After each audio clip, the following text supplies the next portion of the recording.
Hey guys, tonight we're slipping quietly into the past. A time when the mattress beneath you was stuffed with straw and mystery bugs, when cold morning air crept through the gaps in the wooden walls, and your first greeting of the day might be a goat trying to eat your blanket. Welcome to medieval times where life is short, hard, and frequently itchy. You probably won't survive this. But don't worry, we're only visiting. So, before you get comfortable, take a moment to like the video and subscribe, but only if you genuinely enjoy what I do here. Let me know in the comments where you're listening from and what time it is there. Now, dim the lights, maybe turn on a fan for that soft background hum, and let's ease into tonight's journey together. You wake up to the unmistakable crunch of straw shifting beneath your aching body. The bed isn't a bed as you know it, it's more of a wooden platform with a sack filled with hay, or if you're lucky, old reeds. It smells faintly of mildew, strongly of goat, and the occasional whiff of something else. Whatever it is, it's been here longer than you. Your feet are freezing before they even hit the floor. No socks, no slippers, and absolutely no heating. The small one-room cottage you're in has no insulation. Gaps in the timber walls let in the crisp morning air, and let out just enough of your body heat to keep the chill honest. Your breath fogs in front of you. Indoors, your sleeping shirt, if you even have one, hasn't been washed in ever? And it's scratchy. Probably wool, and not the nice kind. If you're part of the peasant class, spoiler, you are. Changing your clothes daily isn't even a fantasy. It's a joke. You own 2 garments, maybe 3 if someone died recently and you inherited their best tunic. And you're not alone. On your straw-filled mattress, bedbugs have made themselves at home. You might not see them immediately, but you feel them. The occasional phantom tickle on your arm. A suspicious welt on your ankle. Welcome to the most authentic co-sleeping arrangement of the era. Your roommate, or more likely your entire family, sleeps just a few feet away. No walls separate you. Mom, dad, siblings, maybe even a chicken or 2 all share the same space. Privacy isn't a concept yet, and if it were, it'd be considered suspicious. What are you hiding? There's a knock at the door. It's not a visitor, it's the wind rattling the poorly hinged wooden plank that keeps the outside out. You stumble to your feet and head outside to relieve yourself, because of course there's no bathroom. Just a designated corner, or a trip to the chamber pot if you're fancy. Outside it's still half dark. Mist clings to the dirt path, and dew coats everything like a thin, unwanted frosting. The air smells like wood smoke, wet soil, and something vaguely acidic, likely the neighbor's pig pen. You swat at a fly. It's too cold for flies, but somehow one always makes it. You return inside and try to wash your face with a cold rag and water from a wooden bucket. There's no soap. Well, there is, but it's lye-based and makes your skin scream, so you avoid it. Your skin feels tight and slightly greasy. But that's just life now. You stretch your arms, trying to ignore the dull ache in your back. Your joints pop, but not in a satisfying way. Sleep is a gamble. Too cold and you shiver all night, too warm and you're sweating through itchy wool. Either way, you wake up tired. Every single day, you notice something crawling across your sleeve. Is it a flea? A louse? A spider? Doesn't matter. You flick it off and pretend it didn't happen. Historians still argue whether lice were simply tolerated or if medieval folks actively tried to remove them. Either way, you have company. You grab your outer tunic and belt, a simple rope if you're common, and loop it around your waist. If you're lucky, they're made of rough leather and don't quite fit. If you're unlucky, you go barefoot. In winter, a rooster crows. It marks the start of the day, and everyone in the village knows what that means. Time to work. But not before a very modest breakfast. And no, not eggs and bacon. Outside your cottage, the mud has no intention of drying today. It sticks to your shoes, your clothes, and your soul. Children run past, already carrying buckets or firewood. Their faces are smudged, their hair is tangled, and they look too tired for 7 a.m. You wonder how long you'll make it. You, a 21st century digital darling with climate control, dental floss, and an espresso machine. So far, you've managed to survive a medieval night, and barely. But this is just the morning, and there's no turning back now. Because next comes breakfast, and trust me, you're not ready. You sit down at the table, or more accurately, the plank of wood balanced on 2 uneven stumps. It wobbles slightly when someone coughs. The dining room is still the only room in the house, and your meal is already waiting in a clay bowl that's seen better centuries. Breakfast in medieval times isn't a grand affair. You peer into the bowl, hoping for something hearty. But instead, you find pottage. A gray, vaguely gruel-like concoction that looks like it lost a fight with a puddle. It's made from oats or barley, maybe lentils if someone was feeling adventurous. The flavor earthy. Very earthy. Like someone tried to capture the taste of a damp root cellar. If you're especially blessed, or your neighbor was recently fined and had to give up some wheat, you might get a crust of bread. It's dense, chewy, and so hard you could technically use it to chisel stone. Knives are shared, forks aren't invented yet, and hands are the primary utensils. Someone sneezes across the table. There's no "bless you," just a slow sniff and continued chewing that you're still rubbing sleep from your eyes, trying to will caffeine into existence. But there is no coffee. No tea unless you're rich and live close to a trade port. What you get is ale. Yes, ale. In the morning. Even children drink it, not to party, but because water is often so contaminated it could take you out faster than a Viking raid. So congratulations, your day starts with lukewarm, flat beer. Not exactly the pumpkin spice latte of your dreams. Someone passes you a piece of cheese and you feel a glimmer of hope, until you realize it smells like wet socks and might be older than the youngest child at the table. Still, protein is protein and you're too hungry to care. You take a bite. It fights back. Be why now? You've accepted that your modern digestive system is absolutely going to revolt by sundown. And this is the better version of peasant breakfast. If it's winter or the harvest failed, you might not get anything at all. Historians still argue whether most peasants had 2 or 3 meals a day, but there's one thing they agree on: calories were scarce and most people lived in a perpetual state of hunger. You hear a clatter outside, someone dropped a pot. That's your cue. Breakfast is over and the meal has done its job, stopped you from fainting. Barely. You rinse your bowl in the same bucket used for washing feet the night before. Delicious. As you prepare to head out for the day, you can't help but notice the lingering taste of fermented oat mush stuck between your teeth. Dental hygiene, of course, is a myth at this point. Toothbrushes aren't common, toothpaste is non-existent, and the closest thing to mouthwash is swishing water and hoping for divine intervention. So you do what they did, you ignore it. After all, nobody smells good. Everyone has bad breath. You're all in this together, one long breath of fermented onion and flat ale at a time. As you leave your cottage, the muddy path outside is already full of others heading to their fields, stables, or workshops. You glance at the manor house in the distance, towering like a smug reminder that someone else is warm, clean, and probably eating an actual egg. Nobles might have wine with breakfast, actual wine, and soft white bread, sometimes even butter, and the eggs. Let's talk about that for a second. Chickens exist, yes. But eggs are valuable, and unless your hen is especially generous, you're not cracking open 6 just because you woke up with an appetite. They're for selling, bartering, or bribing your way out of church. Finds that there's also the issue of church. Religion colors every part of your life here. Before breakfast, you were probably supposed to mutter a prayer, maybe cross yourself if you're Catholic, which you are because there's nothing else right now. On fasting days, and there are many, you wouldn't be allowed this meal at all. Just water. And not the ale-water hybrid. The real stuff if you're brave enough to risk it. Of course, all of this is assuming you're in relatively good standing. If you're an outcast, a traveler without papers, or someone who offended the local reeve, your morning might start with someone knocking at the door, with a club. Or worse, you might get a knock. Even animals have a pecking order. Your neighbor's dog got some of the better scraps from the feast last week, while your goat stares longingly at a turnip someone left on the road. It's not your turnip. Nothing is ever your turnip. You wipe your mouth with your sleeve, because there are no napkins, and step into the already buzzing village square. Your stomach is foolish, your breath smells like fermented grain and despair, and your fingers are already numb. Good morning, medieval world. Time to start your shift. You take your first real step into the workday and your back already complains. It's not even from lifting anything yet, it's from existing. The straw mattress from last night did you no favors, and now your lower spine feels like it's made of snapped twigs. But that's not your concern. Your concern is getting to the field before the bailiff notices you're missing. You're not unemployed. No one is. Not because the economy's booming, but because not working means starvation. You're either tied to the land as a serf, doing what your lord demands, or you're a tradesperson, working 14 hours a day so you don't get evicted from your tiny mud brick room in town. Either way, you're exhausted by noon. But let's not get ahead of ourselves. Your job today? Farm labor. You're armed with a bent wooden hoe and a metal spade so blunt it could safely double as a toddler toy.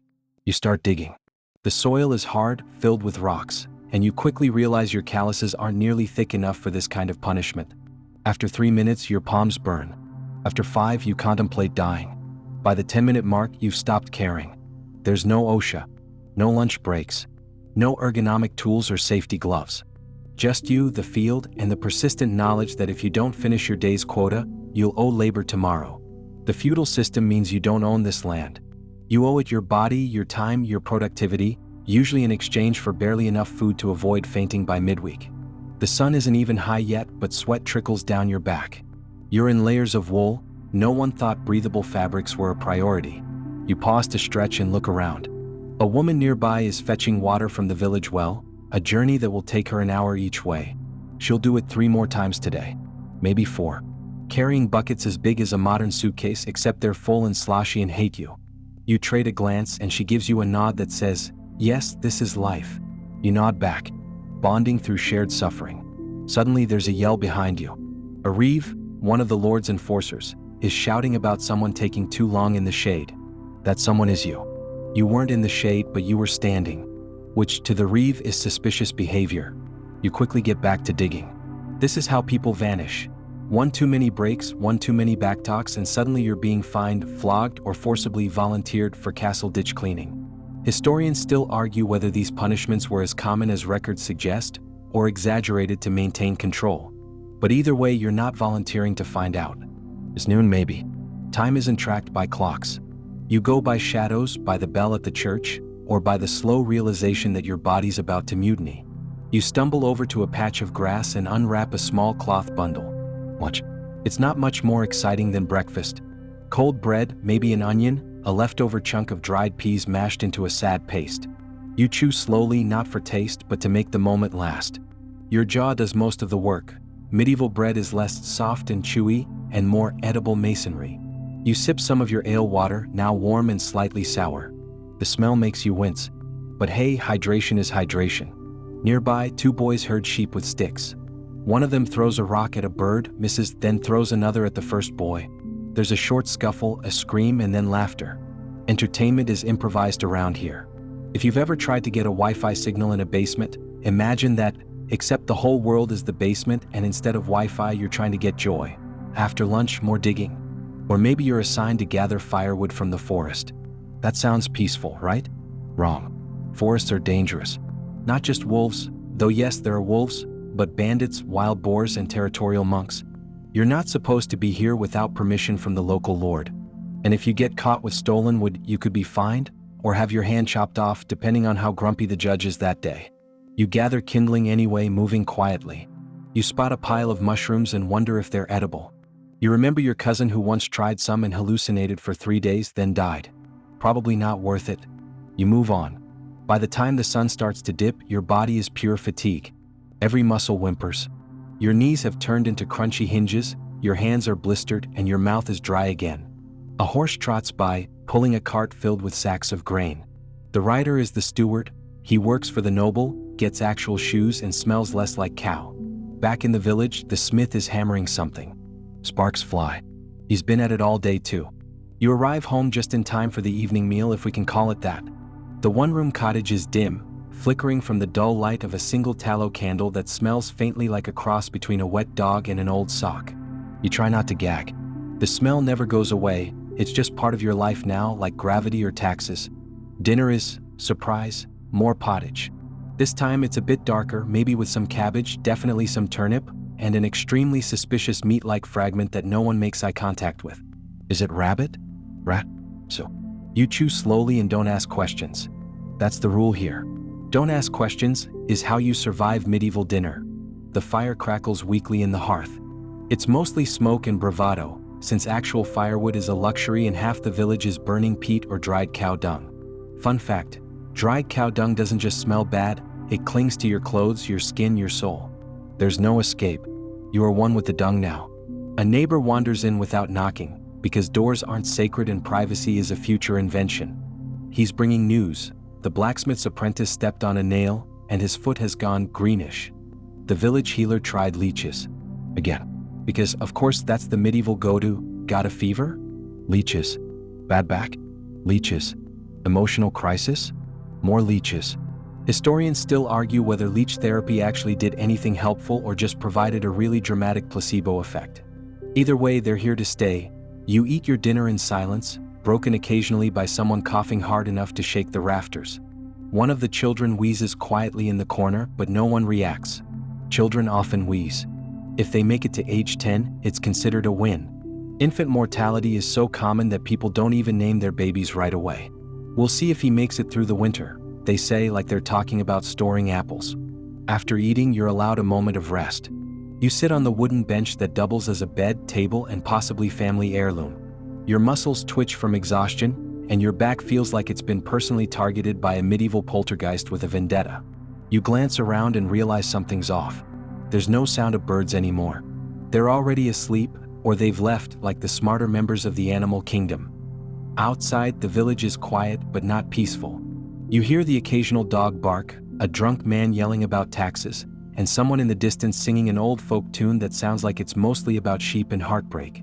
It's oddly comforting. You wonder if you should wash up before bed. That's adorable. Bathing is rare. Maybe once a week if you're lucky and it's not winter. Baths mean hauling water, heating it over fire, and hoping your bucket doesn't have a hole. Soap is made of animal fat and ash, and it smells worse than what it's trying to remove. So, like everyone else, you rely on the sacred medieval solution: layers of clothing and optimistic denial. There's also the lice to think about. You have lice. Everyone does. It's not even a scandal. If anything, having fewer lice would be suspicious. You scratch casually and pretend not to notice that your tunic is moving slightly on its own. Just friendly parasites. Nothing to worry about. You hear a bell from the church tower. It signals nightfall, but it also reminds you of something else: curfew. Most towns have a bell that rings to tell everyone to put out their fires and go to bed. It's a safety measure, sure, but also a control tactic. After all, the dark is dangerous, not just because of wolves or robbers, but because of what people do when no one's watching. The curfew bell is society's way of saying, we don't trust you when it's dark. With the fire dying down and your body ready to collapse, you lay out your sleeping mat again. It smells like mildew, but you don't care. You're too tired to be picky. You share your sleeping space with others, family, neighbors, or anyone traveling through who needs a place to crash. Privacy, again, is an absurd luxury. The most personal space you'll get is turning your back to the group and pretending you're a rock. You wrap yourself in a blanket that is 40% wool and 60% regrets. It's itchy, heavy, and smells vaguely of barn. You shift for a better position, and a splinter from the floorboard stabs your thigh. You bite your tongue. Can't wake the baby. The baby is the only one in the village with the power to end all hope of sleep. The candle finally gutters out. Darkness swallows the room. No night lights, no glowing phone screens. Just pure, primal black. The kind that makes you question whether you still exist. You close your eyes. You're warmish, exhausted. It should be easy to sleep. But of course it's not. Someone starts snoring. Loudly. Another child coughs. Your foot cramps. The lice are holding a rave in your collar. And outside, wolves are howling just far enough away to make you think, maybe they're not coming for me, or maybe they are. You finally drift off, not because it's peaceful, but because your body shuts down like an overheated laptop. You're out. You're not even awake yet, and your problems have already begun. The rooster didn't crow, but your neighbor's baby did, at full volume, with the emotional energy of someone being evicted from their own cradle. You open your eyes to the familiar mustiness of sweat, wood smoke, and the faint but persistent presence of mold. It's another day in the medieval world, and, surprise, you still live here. You try to stretch but are immediately met with a series of clicks, cracks, and a vague sense that you're older than your actual age by about 40 years. You're 27, by the way. Congratulations, statistically you're pushing the top end of life expectancy. Though, to be fair, historians still argue whether the average age of death truly reflects a short lifespan, or is just skewed by the high infant mortality rate. Either way, don't plan for retirement. Today you're headed to town. Not for leisure, there is none, but to fulfill your obligations. You've got a basket of eggs to trade, a broken sickle to repair, and a mild chance of witnessing something traumatizing in the marketplace. You hoist your bundle and set out. The road to town is more like a dirt suggestion than a path. Mud clings to your shoes, if you're lucky enough to have them, and puddles conceal stones sharp enough to ruin your week. The sky is overcast, gray and sulky, like it's judging you. You trudge onward. As you enter the town gates, you're greeted with a sensory slap. Smoke, unwashed bodies, fish, wet dogs, and, somehow, raw onions, even though no one is visibly selling them. This is just the background perfume of a medieval town, and no, you don't get used to it. The market square is alive. People are shouting, bargaining, haggling over 2 turnips like their lives depend on it. In some cases, they actually do. You sidestep a man carrying a pig over his shoulder, alive, squealing, and not happy about it. Children dash between carts, playing tag or maybe just pickpocketing. You keep your hand on your pouch. You've got exactly 4 pennies, and if you lose them, your week is ruined. You head toward the blacksmith. His forge glows like an angry sun, and the air smells of iron, sweat, and whatever was living in his apron. He takes your sickle and gruts. Come back in an hour. You nod. You know better than to push. Blacksmiths are important, overworked, and often missing parts of their fingers. Best not to annoy them. With time to kill, you explore. There's a man on a corner preaching about sin and damnation. You smile politely and pretend not to notice when he starts listing excessive eating as a deadly sin while staring directly at your waist. You're hungry most of the time, but sure, gluttony. Near the fountain, a woman is selling herbs. Some medicinal, some mysterious, and some that look suspiciously like dried weeds. She offers you a pouch of sleep blossoms and winks. You decline. You've heard stories. A local man tried one and claimed to see angels, then ran into a wall and knocked himself out for 3 days. Medieval medicine is a delightful mix of tradition, hope, and complete guesswork. You wander past a row of stalls selling meat pies. They smell amazing. You buy one. You bite in. Not amazing. The filling is unidentifiable. Possibly pigeon. Possibly regret. But it's warm and salty, and that's enough. Suddenly, a bell clangs from the town square. People gather.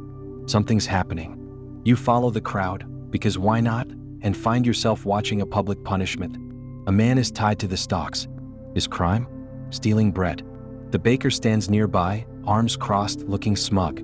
The townsfolk begin throwing things, mostly spoiled vegetables, but a few rocks sneak in. It's a grim reminder. Justice here is public, humiliating, and designed to be unforgettable. People talk about the rule of law, but it's more like the rule of whoever's shouting loudest and owns the stocks. Historians still debate whether these punishments were more performative than punitive, but standing here now, it feels very real. You slip away uneasy. You're lucky it's not you up there. But also, you're hungry again. You retrieve your fixed sickle from the blacksmith, trade your eggs for a small cloth of salt, and start the long walk home. On the way, you pass the church. Its stone walls are cool and solemn, towering above the thatched roofs. You pause. Step inside. The air changes. It's quieter here. The dim light from stained glass windows casts colors onto the worn stone floor.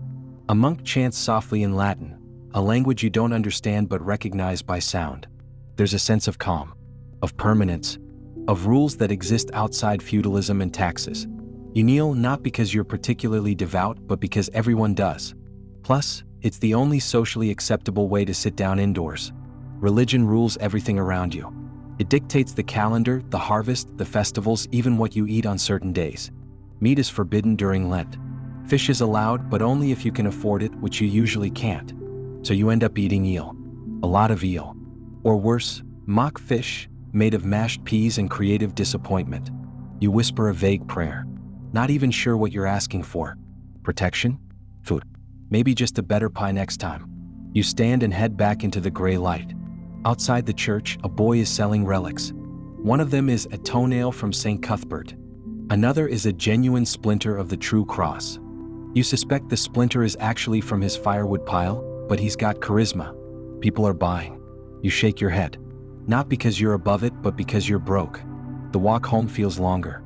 Your arms are tired from carrying things, your feet ache, and your brain is heavy from all the noise and worry. You pass a traveler by the road, mud-splattered, carrying a walking stick and muttering to himself in 3 languages.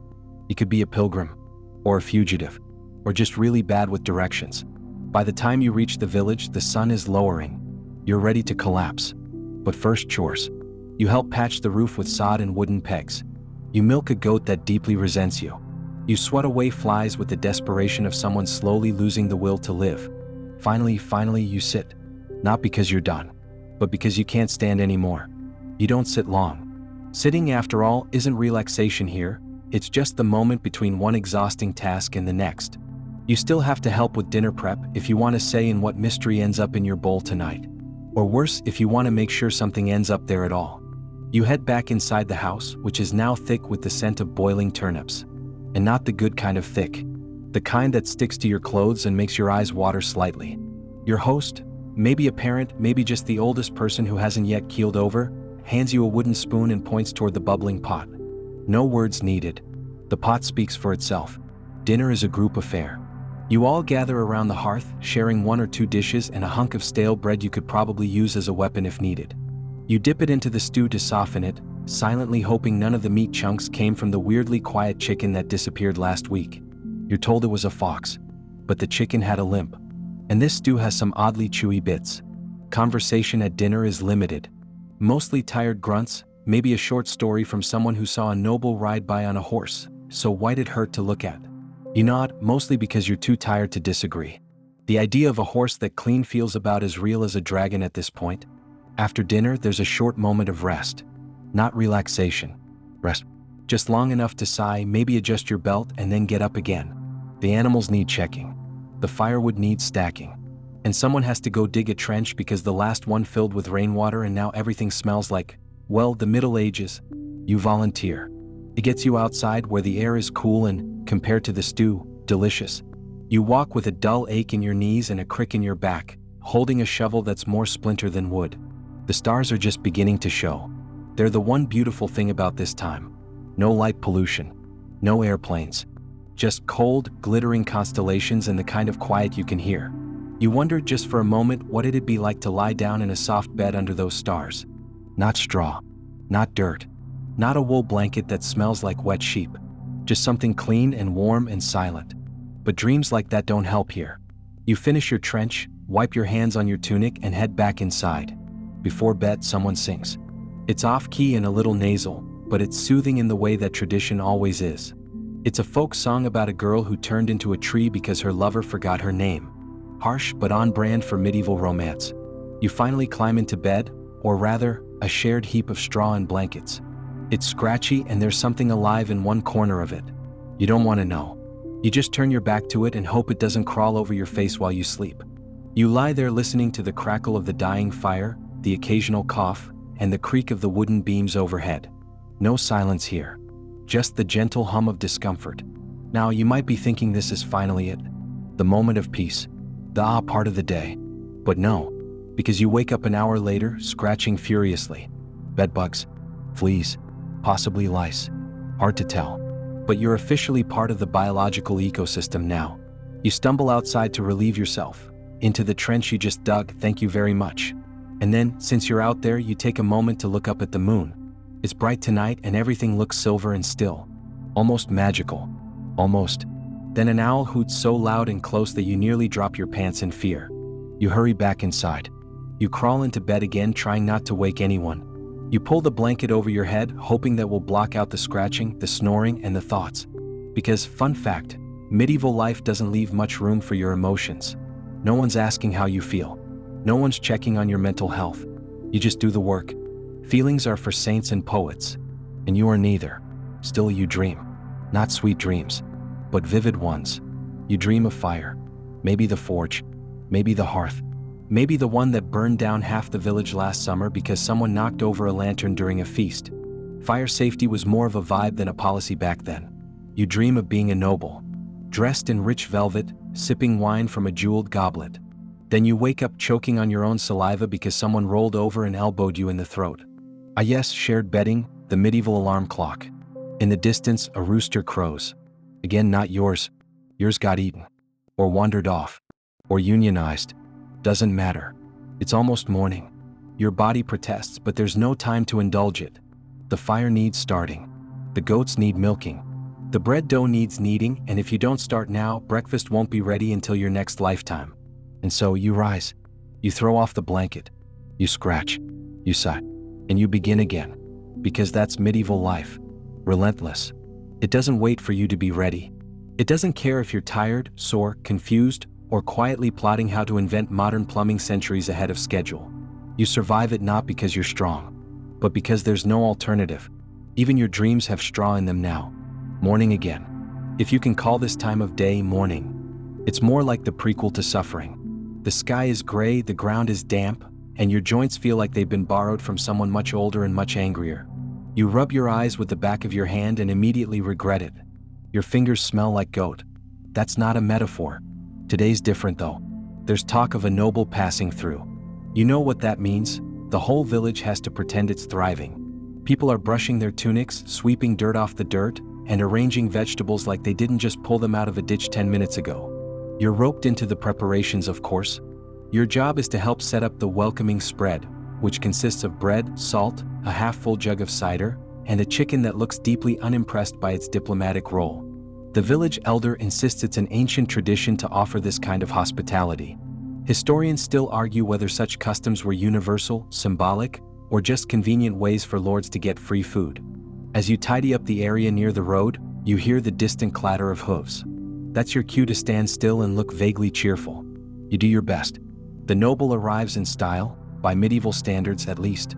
His cloak is red, his horse is shiny, and his expression is the sort of mild disdain that seems professionally taught in upper classes. His guards follow, each looking like they've eaten recently and weren't woken by livestock. He doesn't dismount. He barely looks at you. But he accepts the offering, nods, and rides on. The chicken doesn't even get a goodbye. And just like that, it's over. All the sweeping, arranging, smiling, it vanishes into the dust his horse kicks up behind him. Everyone exhales. Back to normal. Except not quite. Because now there's talk that the noble might be recruiting men. Not for war, thankfully, but for work at his estate. Repairs, harvesting, construction. You're strong-looking, apparently, which is code for not visibly injured. So you're volunteered. No one asks if you want to go.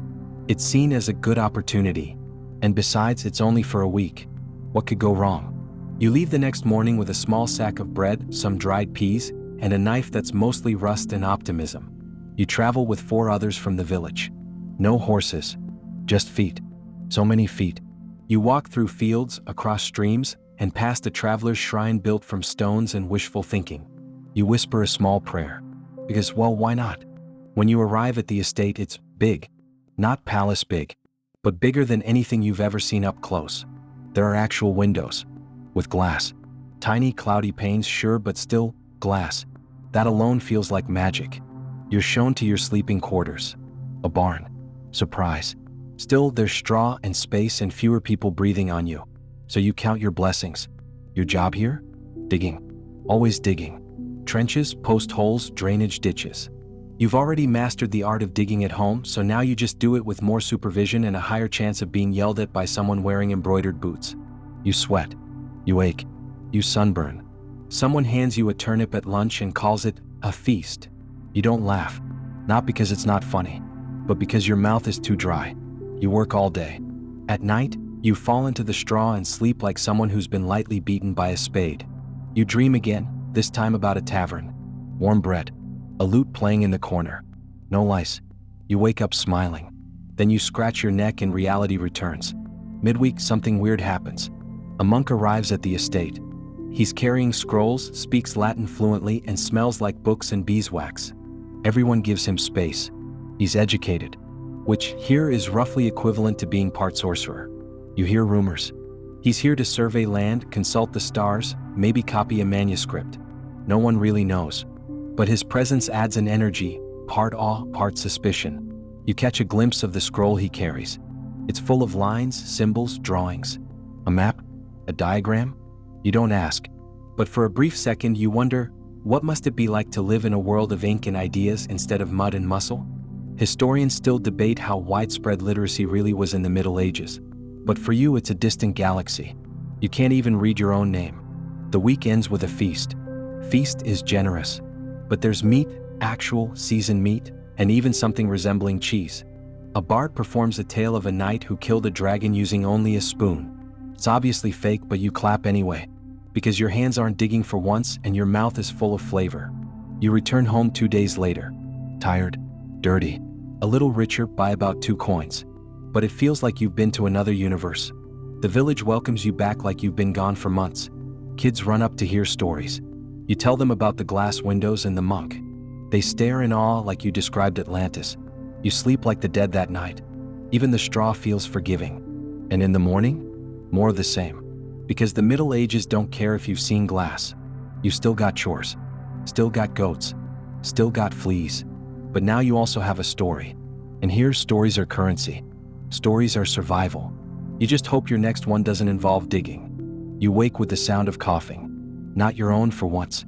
It's old Tom, 2 beds over, hacking into the dawn air like he's trying to evict his lungs. You roll over slowly, muscles stiff from yesterday's digging and that not quite straw bedding that always feels slightly damp no matter the weather. Every part of your body protests, but you've long since stopped listening. Today there's a strange calm. No nobles on the road. No trench digging away from home. Just the village in its usual rhythm, slow, muddy, repetitive. You dress yourself in clothes that have become more patched than original fabric and head out to start the day. The sun is up, filtered through a thick morning mist that clings to everything like medieval cling wrap. The air smells of damp earth and sheep, again not a metaphor. You're greeted by a neighbor holding a chicken like it's a baby. She asks if you'd mind helping her build a new fence. You say yes before your brain catches up. It always does that, offers your labor before your thoughts arrive. The fence isn't for decoration. It's to stop the pigs from getting into the turnip patch again. Last time, they gorged themselves so badly one of them passed out and had to be rolled home in a wheelbarrow. You and the neighbor measure out some crooked wooden stakes and hammer them into place with a rock, because actual hammers are luxury items. Halfway through, you take a break and share a piece of barley bread. It's dry enough to sand wood with, but your standards have changed. Bread is bread. You chew slowly, trying not to crack a molar, and listen to birdsong overhead. It's the closest thing to music you'll hear today, unless someone starts singing about plague again. Back to work. You're bent over, tying twine when the village bell rings. Not the church bell, the alarm bell. That's never good. You and the neighbor lock eyes, then run toward the square. The bell is clanging with urgency and people are gathering fast. Turns out, someone spotted a suspicious figure at the edge of the woods. Might be a bandit. Might be a messenger. Might be a tree stump someone misidentified in their sleepy state. Doesn't matter. Panic is contagious. The men of the village gather whatever weapons they can find. A pitchfork, a rusty axe. Someone holds up a frying pan with conviction. You're handed a stick. Not even a sharpened one, just a stick. Still, you stand there, part of the trembling defensive line, pretending this twig makes you brave. Eventually, it turns out to be nothing. Just a traveling peddler who looks almost as afraid of you as you are of him. He's got trinkets, colored beads, copper rings, dried herbs, and a comb carved from bone. You stare at that comb longer than you'd like to admit. Clean hair feels like a fantasy. You tell stories though. Every good peddler does. One about a town that saw snow in summer. Another about a knight who vanished into a fog and never came out. A third about a village that caught a disease from imported pepper. That last one hits a little close to home. Historians still argue whether medieval Europe had mass media in the form of travelers like this. Moving gossip columns on foot, trading news and tales as social currency. For you, it's entertainment. It's education. It's a reminder that the world is bigger than pigs and potatoes. You trade him your last button for a bone comb. Totally worth it. The rest of the day passes slowly. You help gather kindling. You stack some dried peat bricks. You fix a thatch leak using mud and prayers. As you climb down from the roof, your stomach growls like a wild animal. Dinner's still hours away and you can't steal from the stew again, not after the last time. Instead, you sneak off to the woods. Now this is risky. You're not technically allowed to forage here. The land belongs to the Lord. Every nut, berry, and mushroom is his. But your hunger has opinions. And besides, you're only looking for the good stuff. The stuff no one notices. You find wild garlic, some early berries, and what might be a mushroom. You hesitate. One wrong mushroom and you're not waking up. You leave it. Even you aren't that bold today. Back in the village, the stew smells better than usual. Someone found a carrot. A whole one. You almost cry. Dinner is shared again and you notice people talking more tonight. Maybe it's the peddler's stories, or the sense of safety returning after a false alarm. Maybe it's the carrot. You laugh out loud for the first time in days when someone makes a joke about a priest and a duck walking into a tavern. The punchline doesn't even land. It doesn't matter. The laughter is enough. After dinner, you sit by the fire. Someone plays a flute. Badly. It's more squeak than song, but it fills the air with something alive. You lean back against the wall, your eyes heavy. The room smells of smoke, stew, and sweat. Again, not a metaphor. You think about your old life before all this. Soft beds, running water, toothpaste, streaming services. But then again, no one in this world is doom scrolling at 2 a.m. No one's obsessing over likes or group chats. Here, your day begins with dawn and ends with firelight. Your circle is small, but you see every face in it. And when someone smiles, it means something. You get up and step outside for air. The stars are out again, sharp and quiet. You hear the owl again too, your new nemesis. You breathe deep, let the cold settle in your lungs, and look up. This life is hard, unforgiving, frequently gross, but it's also real, raw. Simple in the kind of way that makes your thoughts slow down, your senses wake up, and your complaints feel smaller than they did yesterday. You run a hand through your hair. It's filthy, but at least you have a comb now. You smile, just a little. Then you go back inside. The fire is low. People are already curled into sleep, their shapes rising and falling in soft rhythm. You lie down, wrap the blanket around you, and close your eyes. You're still scratching, sure, but you're also surviving. And somehow, for now, that's enough. The rooster doesn't even wait for sunlight. He just screams, like he has unresolved trauma and you're responsible for it. You groan, roll over, and try to bury your face in what's left of the blanket, but it's no use. The day doesn't care about your feelings. You're awake. You stretch out your limbs, quietly amazed at how sore you can be from doing the same exact things every day. It's like your muscles are forgetting how to recover. You sit up, scratch behind your ear, and feel something small move. Is it a flea? A lice? A beetle? You don't look. You don't want to know. You get dressed, again in the same 2 pieces of fabric you've been rotating since that noble passed through. Then it's straight to the chores. No coffee. No shower. Just, here's a pail, go milk the goat. Which is easier said than done. Goats don't care about your schedule. They're moody, unpredictable, and smarter than you'd like. This one knows exactly when to kick. Your shins have grown familiar with disappointment. As you sit on the tiny stool and coax milk from a creature that clearly resents your existence, your mind drifts. You start to think about what it means to thrive in this world. Not survive, thrive. It's not about money. You haven't seen a real coin in weeks. And it's not about comfort. Comfort here is a dry night and a stew that doesn't taste like swamp. No, to thrive here means something else entirely. Being needed, being useful, being remembered. It's sobering. You finish the milking, carefully carry the pail back, and catch a glimpse of your reflection in a puddle. Sunken eyes, wind-chapped cheeks, dirt in places dirt shouldn't be. You look like someone who's witnessed things, and also possibly caused a few of them. Breakfast is thin porridge again. But someone added wild mint to it this time, and for 3 brief seconds, it tastes almost pleasant. You hold on to that. Later in the morning, you're sent to help with thatching repairs on the alehouse roof.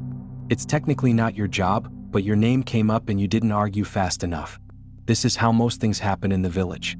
Silence equals volunteering. The climb is terrifying. No harnesses, no safety rails, just a handmade ladder that creaks like it's telling secrets. At the top, the view is stunning: green fields, scattered huts, distant smoke curls from other villages. And also, death if you sneeze and fall. The work is slow, repetitive, and itchy. Thatched roofs look cozy from the inside, but they're made of sharp, dry reeds that poke, scratch, and occasionally harbor spiders the size of a silver penny. You try not to scream. You also try not to fall through the roof. Both efforts are only moderately successful. Still, you get into a rhythm. Lift stuff, weave. Lift stuff, weave. It's meditative in a painful kind of way. And it gives you time to reflect on things, like how incredibly inconvenient medieval life is. There's no fast anything. No shortcuts. Everything takes 3 times longer than it should, and half the tools don't really work, so much as don't break immediately. Historians still argue whether the average medieval peasant worked more or less than a modern person. Some say peasants had more holidays, especially religious ones. Others point out that holiday often meant going to church for 6 hours then helping skin a goat. So, context. By the time the roof work is done, your arms feel like soup and your back like firewood. You climb down slowly, trying not to groan too audibly. People might think you're weak, or worse, lazy. A group of kids run past you, laughing and chasing a dog that is clearly not interested in playing. You smile without meaning to. There's something unbreakable about their joy, even here, even now. Kids always find a way. Mid-afternoon arrives with little warning and even less mercy. You help mend a fence, then carry water from the well. Again, your shoulders might actually detach. You've lost count of how many buckets you've carried in your short medieval career, and you still smell like goat. The well is its own kind of gathering place. You overhear things, gossip mostly, about a woman who claims she saw a spirit in the woods, about a boy who got sick after eating bad berries, about a merchant caravan that was attacked a few days north.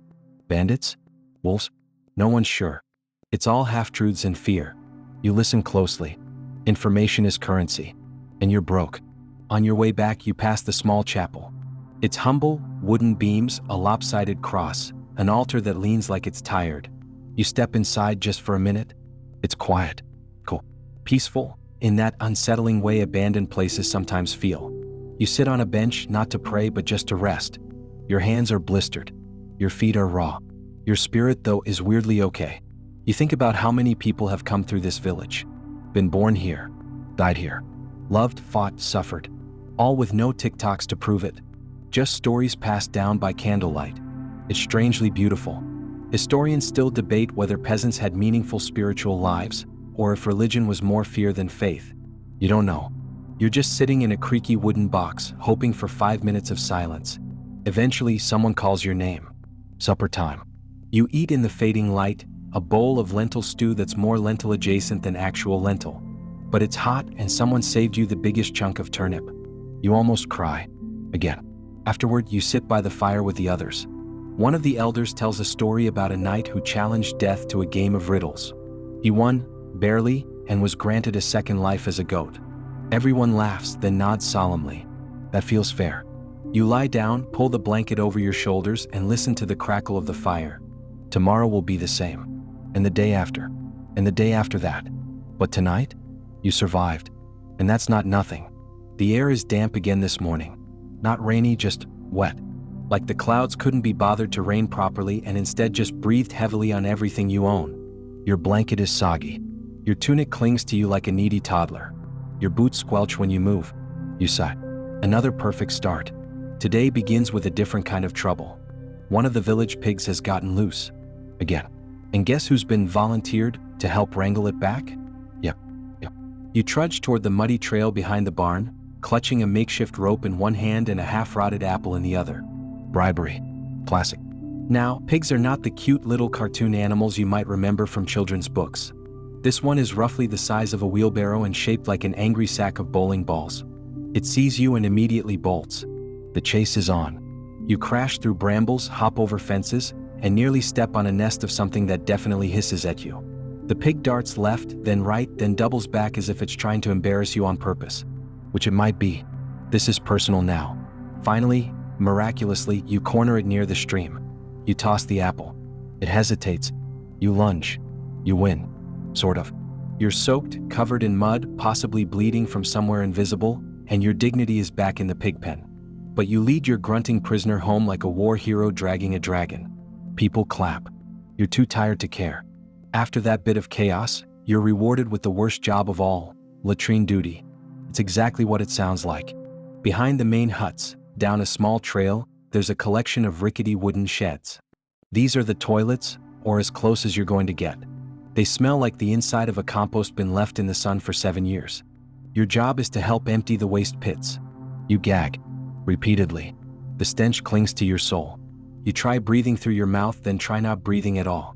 Neither works. The bucket sloshes. You cry a little. Still, the job gets done. Eventually. And you scrub your hands with what passes for soap, a gritty gray lump that smells faintly of ash and herbs. You don't feel clean, but you're not actively dissolving anymore, so progress? Historians still debate whether medieval sanitation was as bad as pop culture claims. Some argue that villages had better waste management than previously thought, using communal pits, composting systems, and even rudimentary street cleaning. Others say we romanticize it too much. After today, your team, it was absolutely awful. Next comes the task of repairing the cartwheel. Someone, probably the baker's son, hit a tree root and snapped it in half. And now, naturally, everyone's staring at you like you've apprenticed under Da Vinci himself. You have not. You kneel beside the broken wheel and examine it with the air of someone who might know what they're doing. You don't. But you remember a trick. Wet the wood slightly before binding it to reduce cracking. It's not foolproof, but it sounds convincing. You fetch strips of rawhide, some nails, and a hammer that looks older than most countries. Hours pass as you wrestle the pieces together. The final result is roundish. Probably won't kill anyone. You call it a win. Someone slaps your back and calls you a genius. You wonder if it's sarcasm. By late afternoon, it's time for the forest run. You and 2 others are sent to collect kindling, mushrooms, and whatever edible plants you can find without dying. Simple enough. The woods are dense, damp, and oddly quiet. Birdsong comes and goes. Every twig snap sounds like a bear, even though you're 73% sure there are no bears nearby. Still, the forest isn't empty. You spot hoofprints, wild boar maybe, and scratch marks on a tree. Possibly wolves, possibly bored teenagers with knives. You're not sure which is worse. Your companion warns you to stay clear of the whispering glade. According to local legend, it's cursed. People go in and forget their own names. You nod, mostly to hide how quickly your feet change direction. You find mushrooms, brown caps, not the deadly white kind, a few chestnuts, and, miraculously, a bunch of wild onions. You stuff them into a cloth sack like you've just won medieval supermarket sweep. On the way back, you pause near a stream. The light filters through the trees like melted gold. It's honestly stunning. You wash your face, drink from your cupped hands, and sit on a mossy log for just a moment longer than needed.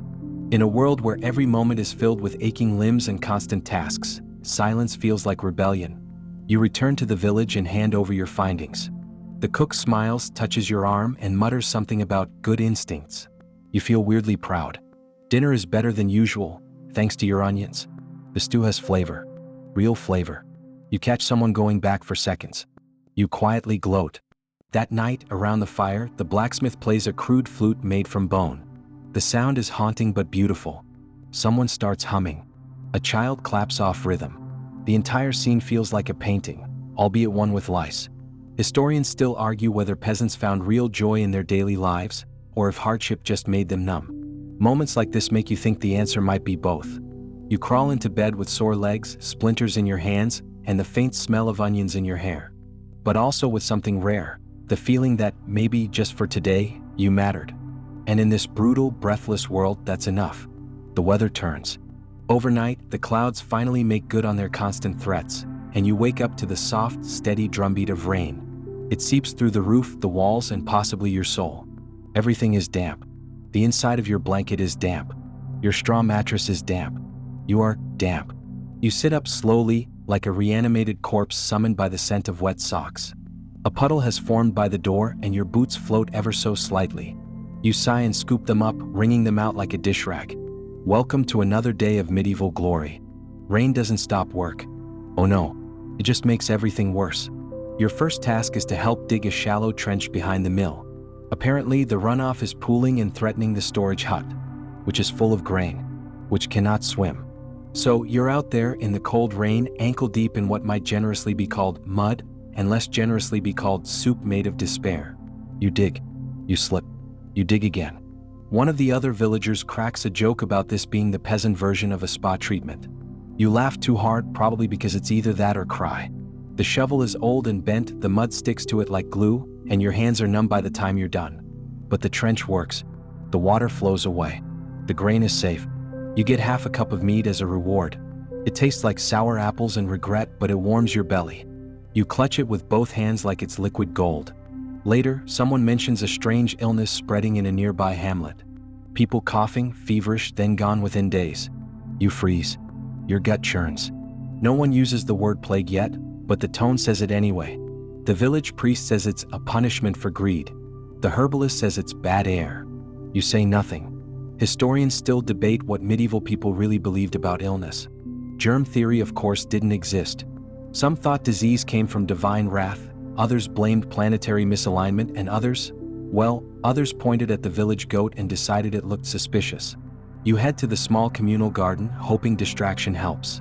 The rain has led up to a mist and everything glistens. The lettuce looks like it might live. The onions are thriving. You pull weeds, pat down damp soil, and try not to think about coughing. Midday brings a rare interruption, a traveler. He stumbles in, wrapped in a cloak that smells like wet bark. His horse is half dead and his eyes are frantic. People crowd around him, listening. You join in. He says the road south is blocked. A landslide maybe. He says the next town over has closed its gates to outsiders.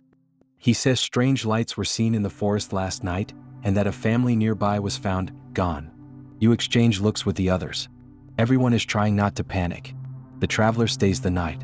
You offer to help him stable his horse, and in return he gives you a strip of dried meat. Real meat, not rodent jerky. It's salty, tough, and glorious. At dusk, you help mend the fence by the north path. It's leaning again thanks to the rain. You wedge rocks under the posts, lash them tight with rope that smells like mildew, and try to ignore how the woods look darker than usual. You glance up at the sky. The clouds hang low like heavy thoughts. The sun, barely visible, dips early. Night comes fast in this world. That evening you're back by the fire. The traveler tells a story, he says it's true, about a town that vanished. No bodies, no blood, just silence. He claims there are places where the ground hums, where trees move, where animals talk. Someone throws a crust of bread at him. Everyone laughs. But later, in the dark, no one seems to sleep. Your eyes scan the room. Everyone looks tired, nervous. One of the children has a cough. You turn over on your side, pulling your damp blanket tighter. You think about how fragile everything is here. Life can vanish in a blink. From fever, from famine, from a broken cartwheel at the wrong time. And no one writes your name in a book. You're just gone. Historians still argue whether peasants feared death more than we do now. On one hand, it was everywhere. On the other, maybe constant proximity made it feel less final, less dramatic, just expected. So, you're not ready for it. Not after you finally figured out how to keep that pig from escaping. You stare at the flickering shadows on the wall, listening to the wind whistle through the cracks. You promise yourself, you'll leave this village someday. Travel. See what's beyond the forests and fields. But not tonight. Tonight, you survive again. Tomorrow, you'll figure the rest out. Morning begins with a sound you haven't heard before. It's low, rumbling, like thunder, but too rhythmic. You sit up, blinking blearily, expecting more rain. But when you peer outside, the sky is clear. No storms. Just people running. That's never a good sign. You grab your tunic, lace your boots without socks, and step out into the chill air. Villagers are gathering near the gate. Voices rise. The blacksmith's apprentice runs past you, panting something about riders. Riders? You push your way forward, heart thudding. And then you see them. 5 figures on horseback, cloaks rippling, their faces hidden beneath hoods. They don't look friendly. No smiles. No greetings. They're here for something, or someone. You stand very still. The head rider steps forward, dismounting with the kind of grace that suggests either nobility or serious knife skills. He asks for the reeve by name. Demands, actually. You've never met a tax collector before, but this guy radiates unpleasant paperwork and sharper consequences. Turns out the village owes more than it has. No one's entirely sure how. The harvest was poor, the road tariffs doubled, and someone forgot to report the goat births last winter. A bureaucratic disaster. So now the riders are here to collect what's due. Grain, tools, a pig, and one able-bodied laborer to work it off. Everyone glances around, pretending to be fascinated by the dirt. You feel their eyes land on you. Of course. Before you can protest, you're being ushered toward the cart. You're not arrested, but you're also not allowed to decline. Think of it as a very aggressive job transfer. They say you'll work on the manor estate, just a few days' ride. Temporary. 3 weeks tops. Probably. Historians still debate the flexibility of feudal labor contracts. Some argue peasants had more agency than portrayed. Others point to widespread coercion and the casual disappearance of volunteers like yourself. You're handed half a loaf of bread and told to climb aboard. The cart smells like straw, sweat, and fear. You try not to breathe deeply. The journey begins. You bump along narrow roads, watching trees blur past. The rider beside you doesn't speak. The driver hums something sad. You count squirrels. One of them makes eye contact like it's judging your life choices. Eventually you arrive. The manor house isn't a castle exactly, but it's fancy. Stone walls, a gatehouse, actual windows with glass. You stare. You've never seen a building taller than 2 stories before. The estate steward, a gaunt man with a nose like a hawk's beak, inspects you like livestock. You're put to work in the stables. Not glamorous. Your job? Muck stalls, fetch water, scrub tack. Occasionally dodge a bite from one particularly hateful horse named Beatrice. You already have a love-hate relationship with Beatrice. Mostly hate. Still, the food is better here. Thick broth. Bread that doesn't crumble like dried leaves. Once, someone even sneaks you a wedge of cheese. Actual cheese. You nearly cry. The work is exhausting, but there's something oddly structured about it. Predictable. You rise before dawn, feed the animals, rake straw, and try not to make eye contact with the steward. Days pass. One evening, a kitchen maid whispers about the lady of the manor. Says she has strange dreams. Talks in her sleep. That she keeps jars of beetles for reading omens. You think it's nonsense, until you see her standing barefoot in the garden at midnight, humming to a dead rose bush. You quietly return to your bunk. Historians still argue whether noble women in medieval times were more superstitious than the average villager, or whether their beliefs simply got more attention because they were literate enough to write them down. You're not sure, but the beetle thing sticks with you. Week 2, you're trusted to groom one of the lesser horses. Not Beatrice, thank the heavens. This one, a speckled mare, nuzzles your palm. You name her quietly, Moss. Feels like you've made a friend. The steward catches you singing to Moss one day. He raises an eyebrow but says nothing. Later, he tells the kitchen to give you a boiled egg with your bread. Is this medieval praise? You'll take it. Then, on your 13th day, it happens. The lady of the manor falls ill. Fever. Shivering. Whispers of bad air again. Everyone panics. Servants scatter. A physician is summoned, by name, which means he's expensive. He arrives on a weary donkey carrying a leather bag of sharp-smelling things. He bleeds her. You watch horrified. She grows weaker. The jars of beetles vanish from her chamber. People mutter about curses, about poisoned honey, about that strange visitor from 2 moons ago. Historians still debate how much medical knowledge medieval physicians truly had. Some claim they were pragmatic, observant, even scientific in their way. Others argue they were just very confident guessers with sharp knives and a fondness for herbs that didn't work. Whatever the truth, the lady doesn't get better. 3 days later, the bells toll. Everyone freezes. The steward calls for silence. Then he orders all stable hands to scrub the courtyard. You too. With vinegar water, no less. Apparently that helps. Later that night, the physician leaves. You notice his donkey has fresh shoes. A fair trade maybe. You lie awake on your straw pallet, wondering if the fever will spread. If you'll wake tomorrow sweating and shaking. If Beatrice will miss you. Probably not. The next morning, there's a hush over everything. The nobleman is nowhere to be seen. A black cloth hangs over the main door. The sky feels heavy. Even the birds are quiet. You go back to your work. Because here, grief is private. Life moves forward. And hay still needs to be hauled. It's your 3rd week at the manor, and though no one says it out loud, something has shifted. The household moves slower now, like everyone's walking through thick fog. The stable master avoids eye contact. The steward mutters to himself more than usual. The ladies' chambers are sealed, and the black cloth still hangs like a warning to the sky. You, meanwhile, are still on stable duty. Beatrice kicks less now. You're not sure if it's mercy or resignation. You start to settle into a strange rhythm. Muck, haul, rinse, feed. You hum to yourself while brushing moss. One of the younger grooms says your humming keeps the horses calm. You don't mention it also keeps you calm. But comfort never lasts long in this time. One morning you're summoned, not to the stables, not to the kitchens, but to the main hall. Oh no. You enter cautiously, boots squeaking on the stone floor. The lord of the manor is there. Finally. He's tall, pale, with eyes like he hasn't slept since the Crusades. You bow too quickly and almost trip on a rush mat. He wants you to deliver a message. To the monastery. Alone. That's not terrifying at all. You're handed a sealed scroll, told it must arrive by sundown tomorrow, and warned, very gently, that it must not be opened, bent, or lost. So no pressure. Historians still debate whether medieval messengers were valued or expendable. Some say trusted retainers were given messages of state. Others suggest errand-running peasants like you were handed important scrolls mostly because they were easiest to replace. You're given a satchel of food, a cloak, and appointed good luck. You set off down a narrow path through the woods. The road is slick from yesterday's rain, and your boots squelch with each step. Trees crowd the path, branches arching overhead like the ribs of some giant, mossy beast. You pass a broken cart. A squirrel watches from its wheel like a guard on break. Midday you stop to eat.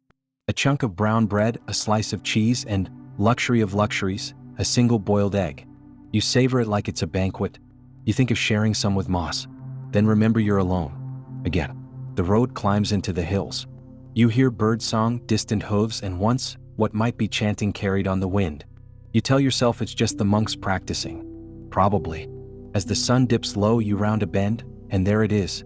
The monastery. Perched like a crown on a hilltop, its stone walls glowing golden in the evening light. You exhale. Almost there. A bell tolls as you approach the gate. You knock. A small wooden hatch creaks open and a suspicious eye peers through. After some shuffling, the door opens. A monk greets you with a half smile and full suspicion. You hand him the scroll. He inspects the seal, nods, then vanishes without a word. You're left awkwardly on the threshold. Eventually, another monk waves you in. You're not staying the night, just resting. The monastery is quiet. The walls smell of wax and dust. You're given bread, lentils, and weak ale. You pretend not to mind. The monk across from you tells stories between bites. He says the scroll you delivered might contain news of inheritance. Or maybe it's about a cursed relic buried under the manor. Or perhaps he winks, it's a recipe for plum pudding. You laugh. Sort of. You sleep in the outer chamber, under a blanket that smells like old incense and cleaner feet than yours. In the night, you wake once, to faint chanting. It echoes through the stone halls, haunting and low. You lie there, unsure if you're dreaming. Historians still argue whether monastic life was peaceful or oppressive. Some records describe quiet prayer and scholarship. Others suggest brutal hierarchies and extreme isolation. You're beginning to think it depends on the abbey and the hour. You're up at dawn. The monks feed you porridge and hand you a new scroll. Yes, now you're the reply guy. You're beginning to suspect you've been promoted or demoted. It's hard to tell. The return trip is harder. You're sore, the road is muddy, and something howls in the woods around mid-morning. Not a wolf, you hope. Just a particularly emotional fox. By midday, you spot the manor. And something else, a rider galloping away, cloak flapping behind him. You recognize one of the Lord's colors. Something's happened. You rush inside. No one meets your eyes. The steward grabs the scroll without a word and vanishes. The kitchen is oddly silent. Even Beatrice seems subdued. You learn the truth that evening. The Lord is ill. Same fever. Same sweating. Same whispers. The scroll you delivered? It summoned a physician. A different one. One with more Latin and a reputation for leeches. You pray he hurries. Back in the stable, you rub Moss's ears and murmur nonsense. She leans against you like she understands. You sit in the straw, suddenly aware of how tired you are. How much you want to be nowhere near this estate anymore. Historians still wonder how much mobility a commoner truly had. In theory, you could leave. In practice, your feet are chained by obligation, debt, or the sheer lack of roads that don't lead straight into another hard life. You think of the village, of the soft-eyed pig, of the communal stew, weirdly comforting now. Maybe 3 weeks is enough. You ask the steward for release. He eyes you for a moment, then, surprisingly, nods. You've done your part. So, with bread in your pack and aching legs, you head back. No cart this time. Just a long road, a sky heavy with clouds, and the soft hope of going home. Home. The word tastes different now. You trudge back into the village like someone waking from a strange, heavy dream. The road seems shorter this time, or maybe your feet just know it better. Either way, when the familiar patchwork roofs of home come into view, you feel something twist behind your ribs. Relief. Exhaustion. Maybe both. Someone spots you and waves. Another just grunts. The baker's dog barks, either a welcome or an insult. It's hard to tell with dogs. You reach your hovel. The door creaks just like it used to. Inside, everything's as you left it, which is both comforting and mildly depressing. Dusty bowl. Cracked cup. Your bed of straw now vaguely mouse-shaped. You collapse onto it without taking off your boots. Sleep comes quick like a sack dropped in the mud. When you wake, it's late afternoon. Light filters in through the slats. Your stomach growls, reminding you that boiled egg rations are behind you now. You step outside. Someone hands you a turnip. No words. Just turnip. You thank them with a grunt of your own and wander to the fire pit, where the village stew simmers as always. This week's blend. Cabbage, barley, something that might have once been chicken. You sit beside the fire and eat in silence, watching the smoke spiral into the sky. Across the circle, the blacksmith tells a story about a man who swallowed a ring and tried to retrieve it by jumping into a barrel. It doesn't end well. Historians still argue whether oral storytelling in medieval villages served more to entertain or to instruct. You think it does both. After all, you're now unlikely to ever swallow jewelry. Days pass. You return to work. Not stables now, but weaving baskets. Someone taught you years ago, and the muscle memory returns like an old friend. It's oddly soothing. The rhythm, the focus, the occasional compliment from a passing toddler. But peace never lasts long here. One morning, the reeve arrives with a scroll. It's market day. You're going to town. Now, town is a generous term. More like a collection of buildings too big to be a village but too chaotic to be anything else. Still, it's exciting. Crowds, colors, that one juggler who may or may not be a pickpocket. You join a small group heading out, cart in tow, filled with woven goods, turnips, and a few particularly smug-looking chickens. The road to town is alive. Merchants, travelers, even a bard tuning his lute with the intensity of a man trying to summon rain. When the town gates appear, towering and carved with crests you can't read, your heart speeds up. Inside it's chaos. Vendors shouting. Goats escaping. A child crying because someone stepped on her doll's head. The air smells like bread, sweat, and a distant hint of fermented apples. You're told to stay near the cart, but you wander. Obviously. You pass a stall selling combs made of bone. Another with dyed cloths and colors so bright they look illegal. One booth claims to have relics from Jerusalem, some teeth, a dried finger, a piece of wood from the true cross. You nod politely and keep moving. You stop at a spice seller's table. The smells hit you like a warm, spicy wall, cinnamon, cloves, something peppery. You sniff like a pilgrim reaching heaven's gate. The seller grins and lets you taste a shard of candied ginger. You might cry. Historians still debate how common spice access was for medieval peasants. Some argue it was rare and expensive. Others point to evidence of small-scale trade and local substitutions. Either way, ginger is now your new religion. You trade a woven basket for a pinch. A fair deal, though you suspect the basket was underpriced. You rejoin the group just in time to help restrain an irate chicken attempting escape. You name it Gerald. Gerald seems to hate you. The sun dips as you head home, cart lighter, feet sore, heart oddly full. But town lingers in your mind. The colors, the sound, the spice. You start to wonder, what else is out there? What if you don't settle back into the same daily rhythm? What if you take a risk? The next day you ask the reeve for permission to travel, to apprentice somewhere. Maybe the spice seller needs help. Or that cloth merchant. Or even the juggler. Though, maybe not him. The reeve raises an eyebrow but doesn't say no. Says if you work hard for one more season, he'll consider it. That's as close to a yes as you're going to get. So you work, you weave, you trade. You help fix the communal well. You sing while repairing thatched roofs. You hum while gathering herbs. And yes, you survive another stew rotation that includes mystery meat. You're stronger than when you left, more patient. Still mildly afraid of Beatrice the horse, but who isn't? Historians still argue whether social mobility existed at all in the medieval world.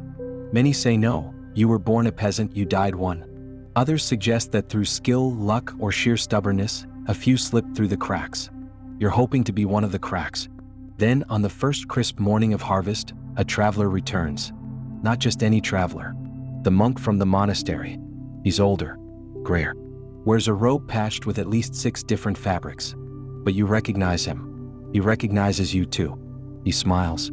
Says the scroll you delivered helped settle a dispute about land. That it saved a small chapel from being burned over some boundary line. That the lady's estate has changed hands and there's new management now. Then he says this, we remember messengers who keep promises. You blink. He hands you something small. A sealed note. From the steward. A request for help. This time by name. You look at it for a long time. Then tuck it into your tunic and walk back into the village. Not to the fields. Not to the well. But straight to the reeve. Because this time you're not just a laborer. You're someone they remembered. The reeve doesn't speak for a long time after you hand him the note. He reads it, then reads it again, lips moving silently. You shift your weight from foot to foot, the silence making your hands sweat. Finally, he exhales. A long, thoughtful noise. You've done good work, he says. We'll miss your baskets. And just like that, your life changes. Not with a grand ceremony. No drumroll. No glowing sword or velvet cloak. Just a nod from a man who smells like onions and damp wool. 3 days later, you're off. Again. This time with clearer direction. A satchel with bread, dried pears, a knife wrapped in linen, and one hard-earned silver penny hidden in your shoe. You've kept the candied ginger, your holy relic, and Gerald the chicken is staying behind because frankly, Gerald has pecked your fingers too many times to deserve a farewell. You walk. Again.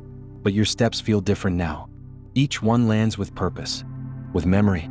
You pass a coppiced grove where you once fell trying to climb a tree. You pass a bend in the river where you lost your shoe. You wave at a boy fishing from a rock. He waves back and for a second you wonder if you're part of his strange medieval memory now. At the estate, the steward welcomes you as if you'd never left. He mentions you might be a candidate for assistant record keeper. Someone who can carry messages, read, maybe even help with inventories. The last one ran off with the stable girl. There's a vacant stool in the back room and more parchment than anyone knows what to do with. You accept before he finishes the sentence. The work isn't glamorous. There are mice. Thus, endless ink stains. a quill that hates you, ledgers that make your eyes blur. And don't even get started on the steward's handwriting. It looks like a spider drowned in wine and tried to write poetry. Still, you learn fast, and the steward notices. He tests you with calculations, counts, little riddles hidden in tax lists. You catch on quickly, even offer a more efficient way to record grain deliveries. He raises one eyebrow, scribbles a note, and mumbles something about potential. That night, you sleep on a straw mat tucked behind barrels of wax. It's the best sleep you've had in months. You settle into a routine. By day, you copy and catalog. By evening, you walk the outer gardens for a breath of fresh air. The noble family rarely notices you, but once the younger daughter catches you organizing broken wax seals by crest. She asks what you're doing. You explain. She nods, clearly confused, and says, "That's terribly dull. Want a fig?" You accept the fig. It is not terribly dull. One rainy morning, you're called to the steward's quarters. He's pacing, muttering about estate boundaries and encroaching tenants and something called a land writ. He needs someone to deliver a sealed message. Again, this time to a local baron. A 2-day journey. He looks you square in the eye. Up for it? You grin. Just slightly. You pack again. You know what to take now. Less bread, more dried fruit. A sharper knife. A better wrapped note. No chickens. The road is familiar but different. You've walked it as a laborer, as a runner, as a maybe apprentice. Now you walk it like someone who belongs on it. You reach the manor. Hand over the note. Wait. Then the baron's steward asks your name. Writes it down. That's new. He returns with a small purse, 2 silver pennies, payment, and a second scroll. Not for return but for someone else. Another estate. Another message. You're being passed on now. Trust it. Historians still argue whether medieval runners and messengers were considered official positions or just temporary labor. The truth probably lies somewhere between. But it's clear to you now, this is a path. Worn by few, followed by fewer. You're one of them. Over the next year, you carry messages, sort grain counts, even attend a market to help oversee taxes. You wear simple robes, yes, but people nod when they see you. You eat bread with real butter. Your bed has a blanket. A real one. And then one night, as you sit by candlelight sketching a crude version of a map you've memorized, you realize something. You've survived. Not just the rats or the fevers or the mysterious purple stew from 3 villages back. You've survived the boredom, the repetition, the low expectations, and you've grown within it. You were never meant to be a knight or a king or a monk with too many opinions, but you were meant to be someone. Someone who understood the way things worked. Someone who listened when others shouted.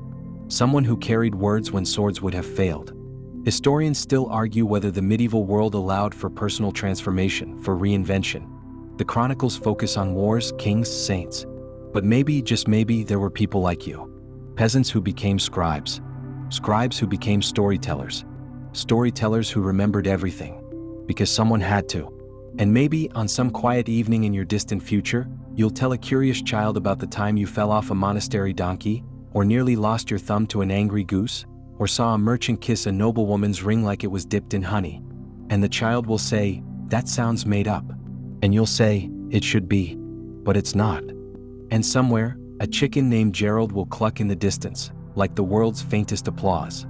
Now let's slow down. You're lying back, eyes heavy, the day's stories folding gently into the quiet dark around you. The medieval world was a place of slow rhythms. The ticking of seasons, the creak of wooden carts, the soft murmur of voices in stone halls. Life was often repetitive, sometimes cruel, but always deeply human. Picture the wind weaving through the thatch roofs, carrying the scent of wood smoke and damp earth. Hear the distant lowing of cattle, the occasional clatter of hooves on cobblestones. Feel the warmth of a simple fire, the steady pulse of a village breathing in unison. You're no longer just a visitor to this world. You've become part of its fabric. The whispers behind closed doors, the quiet resilience of those who carved out meaning amid hardship. The stories fade like a gentle lullaby, carrying you toward rest. Remember, no matter how dark or strange the past may seem, you have survived your own days far beyond what most in medieval times ever could. And now it's time for you to rest. Softly, slowly. Let your breath deepen. The world will wait. Your dreams are ready. Good night.